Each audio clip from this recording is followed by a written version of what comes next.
Hey everyone, thanks for joining us here on Reluctant Preppers. Asking for your help tonight because even though we have record numbers of subscribers here on Reluctant Preppers trying to spread the word about preparedness and self-reliance and awareness, we've been receiving reduced revenue from our YouTube videos being marked as advertiser unfriendly and having to curtail the content and the descriptions and the topics and the guests that we can introduce.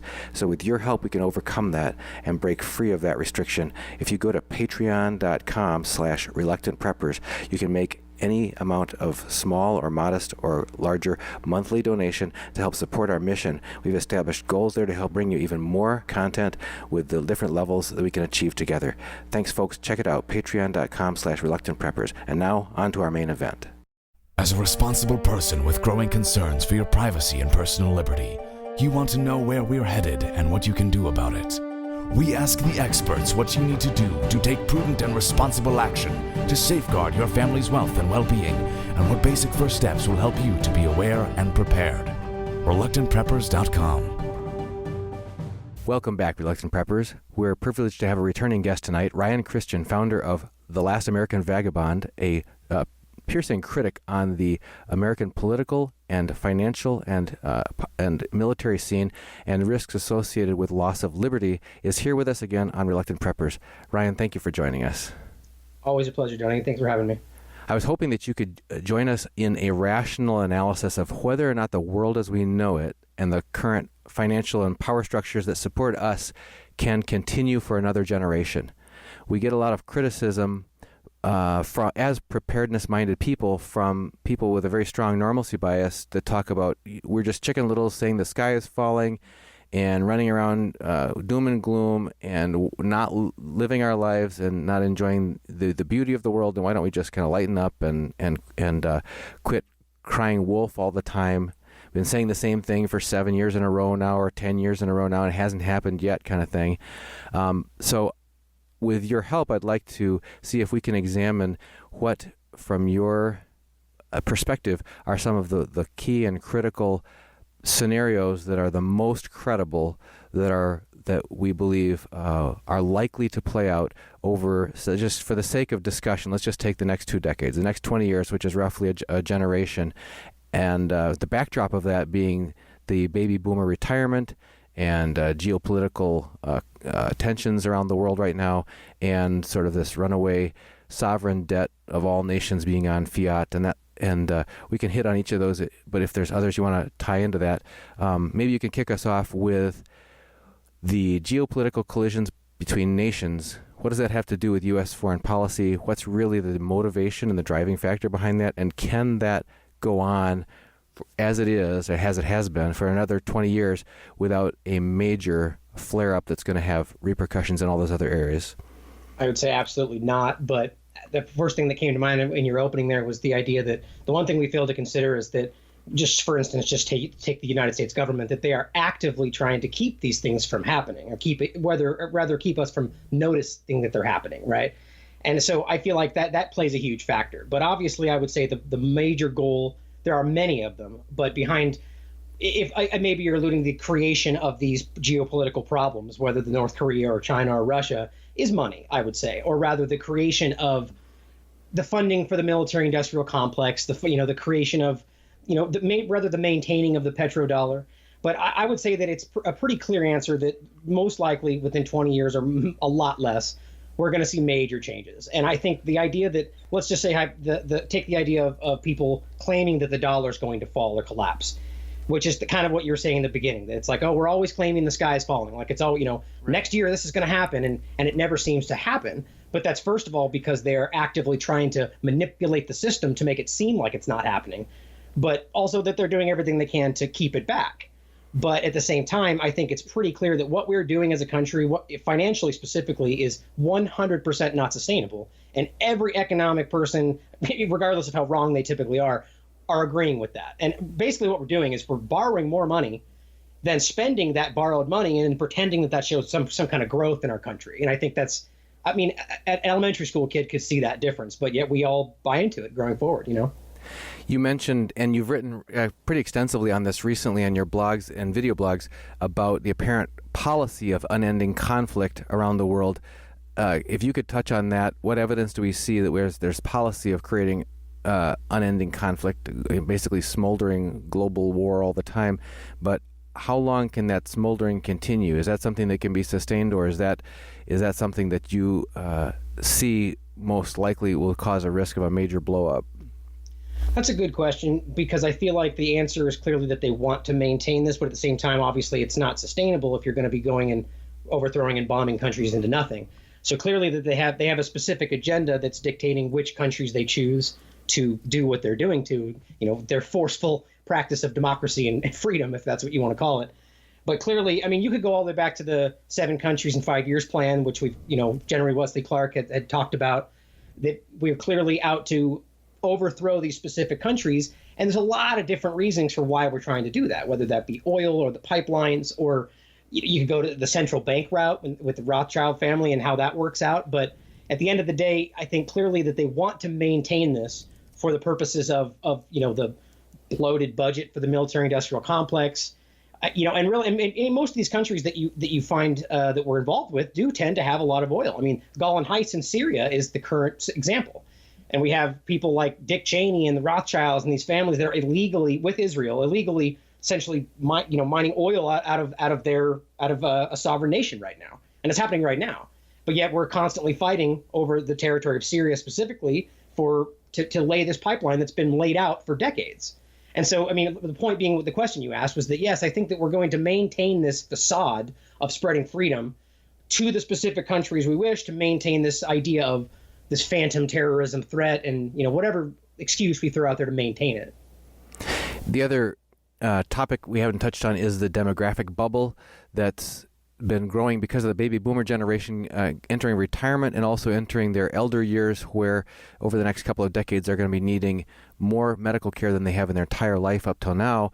And we've also seen at the same time the cost of medical care and the types of treatment through, whether it's expensive prescription drugs or expensive new high-tech procedures, and a lot of the buildup of systems around that in terms of hospitals and the management of that whole practice seems to be another. You touched on military-industrial complex. We got this medical-industrial complex that's like a beast that needs to be fed. But there's also a lot of these pension plans, whether it's private pension plans on the part of corporations that are invested in the backside, either in things that aren't making fixed interest at any rate anymore, or they're highly leveraged into the stock market, which is being pumped up by the Fed, et cetera. So with the retirement bubble, the demographic bubble of the baby boomer generation going off of the work roles and onto the retirement roles and into the medical system, will our current pension and medical retirement system hold over the next 20 years?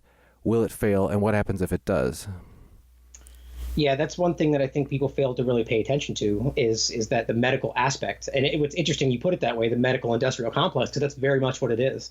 On a side note, I just read an interesting article from John Rappaport who asked the question, why has there never been a medical Edward Snowden? And goes on to make that point you just made, that this is one of the most secretive, complexes of our country right now, the medical complex. And it's absolutely not sustainable. And I think that's one of the most obvious not sustainable aspects of this country. I mean, everything we're doing to ourselves is we're becoming more sick and more dependent. And yet the ridiculous the irony there is that we're becoming more dependent on a system that's very quickly going to no longer be there. And I think that's just simple math. I mean, they will, like I said, they're going to do everything they can to, patch up the bullet hole with Band-Aids and whatever they can to make it appear and stretch it out a little bit further. But the bottom line is that as our population grows, there's not going to be enough money coming in to sustain the more people that are going to be sucking from the system. And, in a way, I think it's kind of designed like that. But I mean, but then the flip side is that our medical system is making us more sick. And I think that is such a glaring hypocrisy in our system right now that I think it's medical treatment is the third or second leading cause of death in this country. And, it just doesn't make sense. It doesn't add up. But yeah, I think you're absolutely right that the medical system is destined to fail. And it's really just a matter of time until we just watch it collapse. And I think that they're going to I think what I would say to all of these problems, getting a little ahead of myself, is rather that everything that we're doing right now is going to be set up to be the finger to point at, or the scapegoat, if you will. They were going to say, yep, look at whatever Donald Trump did and whatever the actions we're taking now is why everything fell apart. That's kind of what I think is going to play out. But that's why we're seeing this fire stoked all the way till the end. One of the things we didn't touch on sufficiently there was about retirement. We have both private pension plans and Social Security, and both of those are facing sort of a demographic cliff as well, with the contributors dropping rapidly, and people that need to draw out of it increasing exponentially over the next decade to 2 decades. So what happens to a society where the entitlement that was supposed to be provided, it can't, it fails itself? I mean, we certainly can look back, 80 years now from the Great Depression, and see what happened then. But that was at a time when 90% of the people in the country lived on farms, and even though there was some weather disasters around that same time, most people at least had the knowledge and the wisdom on how to raise their own food. So what happens now that our populations are crowded into urban areas and have lost that knowledge on how to feed themselves when the systems, the entitlements go away? Yeah, it's interesting. I mean, that's Agenda 21 in action right there. And I would say the answer is obvious. I mean, we're going to see, we're going to see a problem. We're going to see a collapse of general societal norms. I mean, it's the classic idea. You're going to go turn the water faucet on and there won't be water. You're going to go buy some milk and there won't be any at the store. But I would rather pose the question that is that intentional?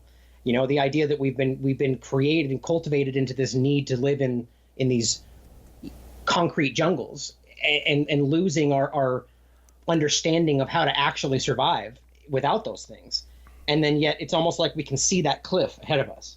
I would argue that that's possibly even the time, like we're looking at the drop, that once these things implode by design, possibly that's the design that because I maybe this is kind of, I can feel this leaning towards the idea of eugenics. And that's something that may be able to stretch for some people, but it's a very realistic and openly discussed topic. People like Bill Gates openly talk about the idea that we need to find ways to cull the population. And in a way, he's right, but I disagree with where he's going with that. No one has the right to kill anybody else for the success of anything. But the point is that we're going to get to a point, just like we're talking about, where the sheer numbers of our population are going to make it so we can no longer do the things we've been doing. But that doesn't mean we should go out killing people. But I would argue that that's possibly why this is happening. This is a system that's been set up to fail. We've been made deliberately more sick to bog down the system, to get to a point to where people will no longer be able to take care of themselves through the system, and they no longer have the skills needed to survive outside of the system. And there you go. There's their solution. But that's all hypothetical, but it sounds plausible to me. Well, you made me think about the next major topic when you were talking about a system designed to fail with the fiat currency system, and we've had numerous guests on our show from various walks of life. Jerry Robinson, author of Bankruptcy of Our Nation. We've had Jeff Clark from goldsilver.com and others who have been on talking about the inherent sort of end game that happens in a debt-based, where the system has to grow in order to survive, but by growing it always demands more currency be created than can possibly pay back the debt that you already, because there's interest that can't be paid back, that sort of thing. And we've also been told, like Andy Hoffman from Miles Franklin talked on here about how never in the history of the world have we had every country having a sovereign debt based on having its currency based on nothing being other than debt itself, so that it isn't just a U.S. problem, it's a global problem across all nations having runaway debt. And in what we're seeing in the U.S. is, like with every presidency, a doubling of the national debt to previously unthinkable levels, that the interest on that, servicing that debt, can only be swept under the rug because of artificial zero interest policies from the Fed, but that depends on the confidence of buyers showing up to buy the bonds. And anything that's going to shake the confidence in the bond buyers, in the people who will no longer want to buy treasuries, would force, and this is what Gregory Mannarino has been on to talk about, would force the true interest rates to break out and take off and to kind of re-snap back to reality and come out of this trance that they've been forced under by Fed policy. And then you end up with this huge monster you've let in, and now he wants to be fed, because this huge debt, which everybody said has been yawning at because it hasn't needed feeding, because it's been doubling and doubling and doubling under zero interest or low interest policies. But now suddenly you've got this high interest, and you can't. It would consume all of your, or a huge portion of your annual budgets just to serve the debt, and then all of your entitlement programs, all your social supporting programs to feed this helpless populace that we were just talking about get curtailed. And then is it riots in the streets and martial law, or what? How do you see that scenario? How realistic do you believe that scenario to be? What do you think? What's the most realistic scenario? Do you think we can sustain that for the next generation, for the next 20 years? Absolutely not. And I think that anybody, I'm not an economics expert either, but anybody that you can pretty much reach out to anybody that's in economics today, and they will tell you, bottom line, that what we're looking at right now is just it's a matter of when, not if. And most of them are actually recommending today that we make it happen. That it's better that we have a collapse under our own terms than have it happen without us being in control of it to a certain degree. Kind of lance the boil before it takes your leg off, before it spreads. Yeah, that's pretty alarming when you think about it, that they're actually advocating for us to collapse the system to inside of a certain controlled degree. And that's pretty alarming. But that should show you right there. I mean, the way you explained it just now was excellent. And it shows you pretty clearly that it's a system that would have failed if left to its own devices, that we have been actively keeping it from falling apart. It's designed to fail at this point. Whether it was set up in the beginning to fail, we've known for a long time that it's catastrophic. It's leading that way. We saw it in 2008, and we never learned our mistakes. And it's happening the same thing right now with our auto loans. It's like the example you used right there was perfect. Like the rubber band, it's going to snap back. We continue to pull it, it snaps back, and eventually it's going to break. I mean, and that's just the bottom line. So right now we're leading up into it, trying to hide it from everybody, but we're all on the same page. I mean, it's going to eventually reach a point where it breaks. And then the question you posed was, or rather the after that is, what do we do? And I would say that is part of what we're trying to accomplish from like a deep state, larger level. You get to the central banks and the way that's, I mean, look at, like you talked about with the debt. Where is this debt going to? There are people behind the scenes that control this stuff. There are people behind the scenes that this debt's belonging to, these central banks. And that's the kind of people we would associate with the deep state, New World Order. I know those words are hard for some people to really wrap their mind around, very conspiratorial, but they're very real things, and they're openly talked about. And I would say that that's the plan, that we pushed out this nationalistic person, even though that's not really what he's doing. He's right in line with the globalists from before him, but his policy, his verbiage is all about national, America first. And the idea, I think, is that we're pushing that idea up until the point when we see the system collapse, which I would argue it's going to happen under Donald Trump. And then that's their scapegoat. They say, see, nationalism doesn't work. We need globalism. We need to come under one flag and make sure that we don't let this happen again. And that's nothing new. I mean, people have spoken out about that, but I would say that's the most logical next step to what we're seeing after the collapse of the dollar, which is going to happen soon, in my opinion. So where do you believe people who are concerned about that can actually take actions? What actions do you think are the most meaningful that people can take now to protect their vital interests? Well, I mean, the obvious thing that people throw out is to get, sound money, gold, silver. But, that always, to most people today, that comes across as some kind of a sales pitch. Like we're trying, after we say that, look at the link at the bottom. That's not really what right. It is a smart move to get some gold and silver. Mm-hmm. But I would advocate more than just that. I mean, it's not even about money at that point. You're going to need once the dollar collapses, there's still going to be money and transactions happening. But for me, it makes more sense to understand how trade works in that type of world. And you need to focus on the skills we talked about, knowing how to, permaculture, learning how to farm and do things for yourself. And then once you produce food and products and things like that you can sustain yourself with, that's where the real money is. In a society where the dollar no longer exists, being able to trade goods and services is much more valuable. And that's where I would say the most import should be. Do you believe that someone who's living in an urban environment right now, that it's credible that they can survive a catastrophic collapse of the system? Depends on what you mean. You mean just like a financial collapse? I guess the scenarios we're talking about certainly could include a financial collapse. I think we were also talking about loss of social order, loss of normal functioning of society. Absolutely, though. I would say those are the exact people that would have the best chance of surviving something like that. The ones that are their entire life system is plugged into the state and are living inside of a small concrete box. And, within 10 feet of 100 other people, it's clearly that's going to be a chaotic situation. Whereas somebody who's living in the middle of the country with their own water supply and their own garden, you're going to have the idea of needing to protect that now, but nonetheless, you're going to be safer off the bat, I would say. But that's exactly why the government is actively trying to stop this from happening. And we've done shows about this. We did one called How to Break Free of the System, and understanding that there are people that are just trying to live their lives completely disconnected from the system, yet they are still forced to pay for electricity to plug into the system they're not using, and even half the time to move back and away from the plot of land. They're being kicked off their land and forced to move back into cities. I mean, it's not a secret, So if there were, let's say you've got a family member who comes to you and says, I'm starting to get concerned. What are 3 things I should do? Well, obviously, educate yourself.